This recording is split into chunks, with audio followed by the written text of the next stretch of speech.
السلام عليكم، اهلا بكل حبايبي اللي بيشوفوني. يا رب جميعا تكونوا بخير. فيديو النهارده هنعمل فيه القراقيش، ومن عجينه واحده هنطلع منها كذا شكل، وهنشوف مع بعض العجينه المظبوطه بتاعتها وسر التسويه المظبوطه. بس حبايبي نتابع الفيديو للآخر لأنه فيه معلومات مهمة جدا هتفيدكم في أعمال القراقيش وفي التسوية بتاعتها. حتى لو كنتي متمكنة من الوصفة، صدقيني بعد الفيديو ده هتلاقي فيه معلومات كتيرة جدا انت ما كنتيش تعرفيها. وكمان لو أول مرة تعملي قراقيش، بعد الفيديو ده إن شاء الله تطلع معاكي مظبوطة بالظبط ومن أول مرة. ونبدأ ونسمي الله ونشوف مقاديرنا وطريقة التحضير. بس ياريت ما ننساش اللايك للفيديو والاشتراك في القناة. معايا اول حاجة 3 كيلو من الدقيق جميع الاغراض منخول كويس جدا. طبعا بتعملي الكمية اللي انت عايزاها، وهسيب لكم تحت في صندوق الوصف مقادير الكيلو اذا حابين تشوفوها. وبعد كده هزود عليه 6 معالق كبار من السمسم المتحمص، ويفضل ان احنا نجيب السمسم ني ونحمصه في البيت، لان اول ما بنحمص السمسم وبنضيفه على الدقيق على طول بيدي ريحة حلوة قوي للقراقيش. وطريقة تحميره سهلة خالص، بتحطيه في طاسة تكون فاضية وتفضلي تقلبي فيه باستمرار لغاية ما ياخد معاكي اللون الذهبي، وبعد كده بتشيليه وتضيفيه على الدقيق وهو سخن. هزود كمان 3 معالق كبار من اللبن البودر وينفع تستغنى عنه، وهضيف 2 باكت من الفانيليا بتدي ريحة حلوة قوي للقراقيش، وينفع تستبدليها بريحة الكحك. وهزود كمان ربع معلقة صغيرة من الملح ونص معلقة كبيرة من البيكنج باودر. وبعد كده هنقلب المكونات كويس جدا مع بعض، وبعدين هنركنها على جنب شوية ونشوف تاني خطوة معانا. هنعمل تيست للخميرة. زودت معلقة كبيرة من الخميرة، وبلاش تكتري خميرة علشان ما تضيعش معاكي ريحة السمنة في القراقيش. زودت عليهم 3 معالق كبار من السكر ونص كوباية من اللبن الدافي، وهقلبهم كويس جدا مع بعض. وبعد كده هغطيها واسيبها لمدة 5 دقايق، ونشوف الخطوة اللي بعد كده واللي تعتبر اهم خطوة معانا في اعمال القراقيش: مقدار السمنة. لو انت حابة القراقيش بتاعتك تكون مقرمشة وناشفة زي البقسماط اللي بنجيبه من الافران، يبقى هتضيفي لكل كيلو دقيق كوباية من السمنة وربع كوباية من الزيت. لكن لو عايزاها تكون ناعمة معاكي شوية، يبقى هتزودي مقدار السمنة بتاعتك، هتخلي كيلو الدقيق ياخد كوباية ونص من السمنة والزيت. بالنسبة ليا بحب القراقيش تكون مقرمشة معايا، فهضيف لكل كيلو دقيق كوباية وربع من السمنة والزيت. يبقى انا كده ضفت لل3 كيلو دقيق 4 كوبايات من السمنة والزيت والسمنة البلدي والزبدة. اعملي خليط بين السمنة بتاعتك علشان تطلع معاكي القراقيش طعمها يكون كويس. وبعد كده رفعت السمنة على النار وهسيبها لغاية ما تفك. واول ما تفك معايا هضيفها على الدقيق وهي سخنة، وبلاش تقدحي السمنة معاكي علشان لو قدحتيها وضفتيها على القراقيش لما تيجي تاكلي القراقيش بعد كده هتلاقيها بتعمل معاكي حرقان جامد في الصدر. فالافضل ان احنا نسيحها ونضيفها على الدقيق على طول. وبعد ما ضفت السمنة على الدقيق هنبس كويس جدا الدقيق بالسمنة، هنقلب بالمعلقة شوية لغاية ما الدقيق يبرد معانا. وبعد كده هنشتغل بايدينا ونخلط الدقيق كويس جدا بالسمنة لغاية ما الدقيق اللون بتاعه يتغير معانا. وزي ما انتوا شايفين كده نفضل نقلب في الدقيق من تحت ومن فوق لغاية ما يشرب كل كمية السمنة اللي احنا ضفناها. وشايفين شكل الدقيق لونه اتغير معانا وشرب كل كمية السمنة اللي كنا حاطينها. دلوقتي بقى هضيف عليه الخميرة، وبعد كده هبدأ ازود اللبن واعجن العجينة بتاعتي كويس جدا. بنزل اللبن تدريجي لغاية ما العجينة تلم معايا وتكون عجينة طرية. ومقدار اللبن هنا مش ثابت، ما اقدرش اقولك حطي كيلو من اللبن او اكتر او اقل، لان انواع الدقيق بتختلف في شربها للسوائل. فالافضل ان احنا ننزل اللبن شوية بشوية لغاية ما العجينة تلم معانا وتكون طرية. وبنعجن القراقيش بلبن حليب، وما ينفعش خالص نستخدم فيها لبن رايب. ومش بنعجن العجينة بتاعتنا كتير، يا دوبك بس بتلم معانا وبعد كده بنشيل ايدينا منها. في الوقت ده كده العجينة كانت لمت معايا، لكن كنت حاسة ان هي لسه ناشفة شوية فزودتها شوية من اللبن. خليها تكون طرية لكن ما تكونش لينة قوي علشان تقدري تشكليها كويس. وال3 كيلو دقيق اخدوا معايا كيلو من اللبن، بس ما تلتزميش بالمقدار ده. زي ما قلتلكوا ان احنا بننزل اللبن شوية بشوية لغاية ما العجينة تلم معانا. كده العجينة لمت معانا وبقت طرية، وشايفين بتتقطع معانا بكل سهولة لان العجينة ما فيهاش عرق علشان احنا ما عجناهاش كتير. وبعد كده هغطيها واسيبها ترتاح لمدة 5 دقايق يا دوبك، بس هجهز الحشوة ونبدأ على طول نشتغل فيها. وعجينة القراقيش ما بتخمرش الا بعد ما بنشكلها.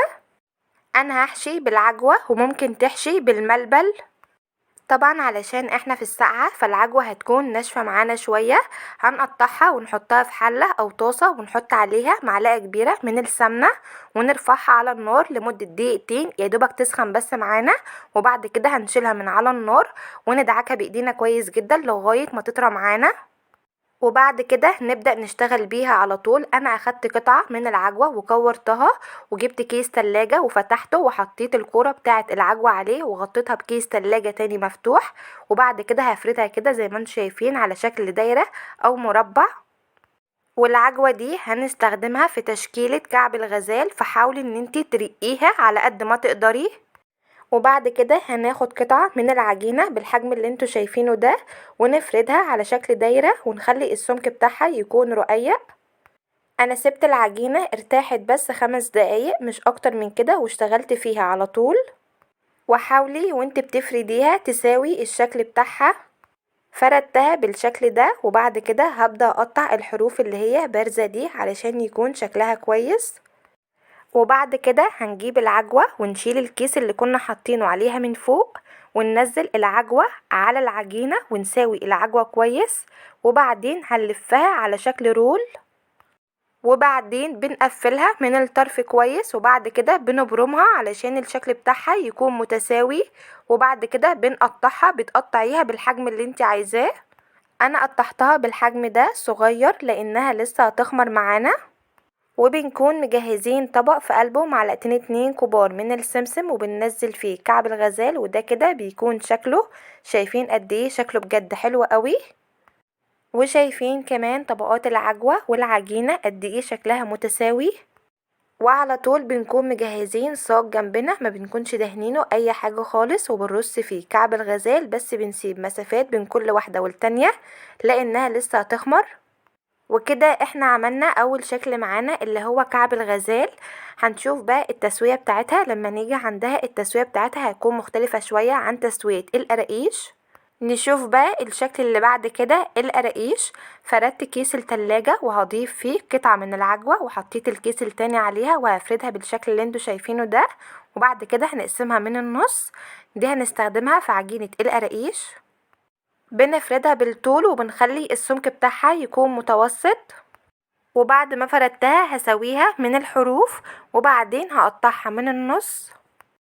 وبعد كده نجيب قطعة من العجينة ونفردها على شكل طولي ونخلي السمك بتاعها يكون رقيق لان احنا لسه هنتنيها وكمان لسه هتخمر معانا علشان تطلع معاكي حلوة وما تكونش تخينة. بعد كده هسويها من الحروف واحط عليها العجوة وبعدين هنقفلها كويس. وبعدين نبرمها علشان الشكل بتاعها يكون متساوي. وبعد كده هنبدأ ان احنا نفردها بايدينا.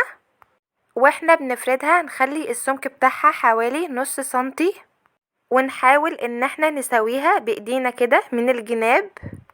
وبعدين بالسكينة او بقطعة الكحك هنبدأ ان احنا نقطعها، وعلى طول هناخدها ونرصها في الصاج ونسيب المسافات لانها لسه هتخمر معانا.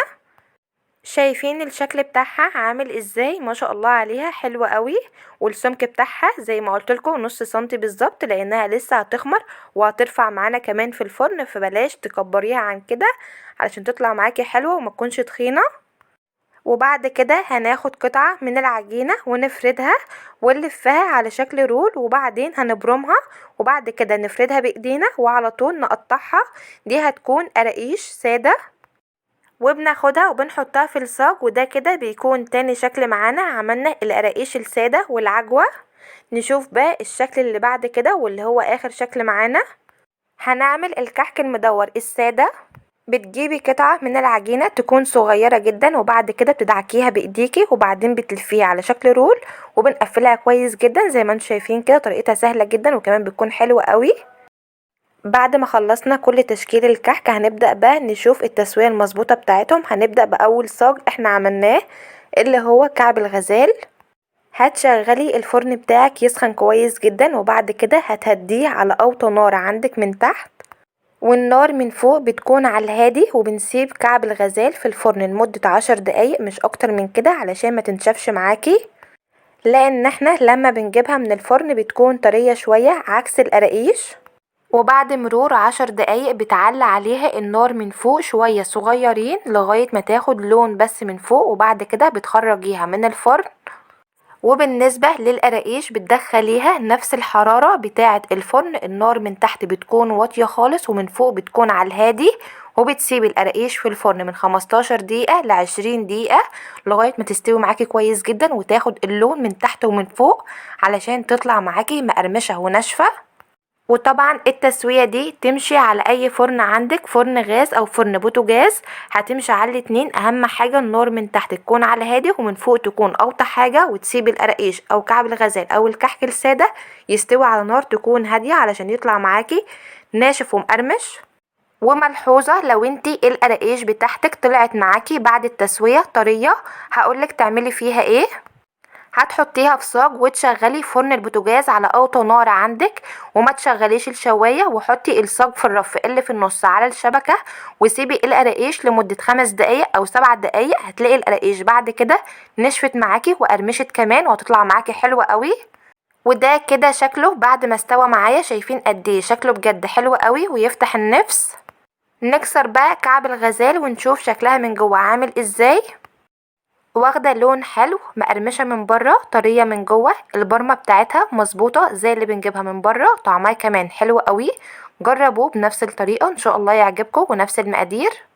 نشوف بقى القراقيش اللي بالعجوه، ما شاء الله عليها حلوه جدا، مقرمشه واخده لون حلو قوي ناشفه، بجد هتعجبكم. اهم حاجه نظبط التسويه بتاعتها. واخر حاجة معانا الكحك الناشف او الكحك السادة، بجد تحفة جدا، اللون بتاعه مظبوط مقرمش، شايفين يا جماعة مفرغ ازاي من جوه، هاشش جدا، جنب كوباية شاي بلبن لفطار او عشاء، بجد تحفة جدا. مستنياكوا تجربوه بجد هيعجبكم قوي لانه حقيقي طعمه حلو جدا.